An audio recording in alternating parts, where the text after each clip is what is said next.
Today we're building a storage shed next to our garden to store all of our tools. Now we have a dry area to keep our tools, as well as a nice little area to hang out, and I just love it. And it comes shipped to your door in 2 giant boxes. Cut them open and lay out all your parts to see what's what. Inside, you can find your instructions. The parts all have a protective film on them to keep them safe during shipping. To get started, we're going to assemble our frame using the connector pieces. Connect all the pieces together and screw them all in place. Now this part's up to you, but the bottom of the shed is open, so I took a second to lay a little foundation so I won't have to mow inside the shed. Then it's time to assemble the side walls. Put all the beams in the slots and screw them into place. Then grab your 10 side walls and screw them into the frame that you just assembled. Overlap the ends of them and keep screwing them down until the walls are built. Screw them all in place and then put on the top angle pieces. Now we're going to move to the inside and put together the shelves. Screw down the mounting beams and put in your shelf latches. Slide in the shelves and lock them into place. Now it's time to install the roof. Screw down each piece of roof and leave the last one open so you can overlap the next one and screw the next panel together. Continue this until the roof is fully built. Now we're going to screw down the corner bars around the perimeter to make it seamless.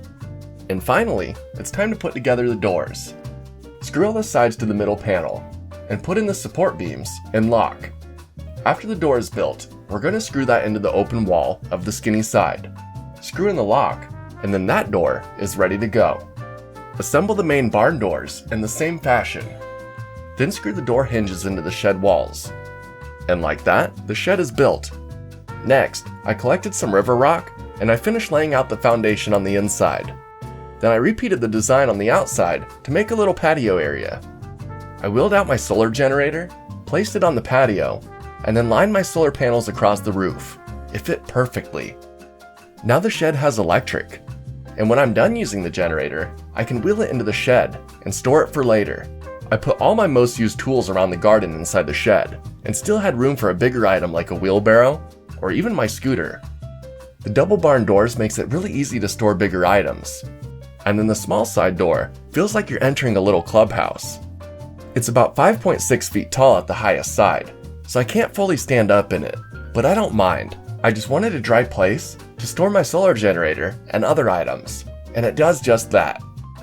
In the future, we can raise it up and set it on some pavers to get some extra clearance. But for now, it gives me plenty of room to store whatever I need. I can lock them up and know that they'll be dry and safe when I need them. One of my favorite features is that the walls are metal, so I can put magnet lights or other magnet tools on the sidewall.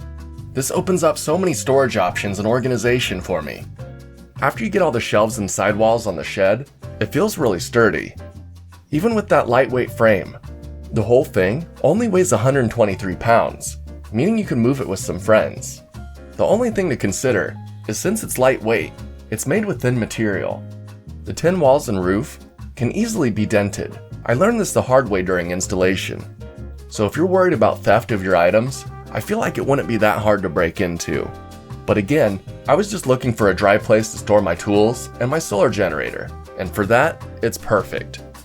So if you're looking for a smaller shed to tuck away and have a dry place to store your tools too, this shed might just be for you. Till next time, I'm off to go peel off the protective wrap on my shed. Probably should have done that before installation. See ya!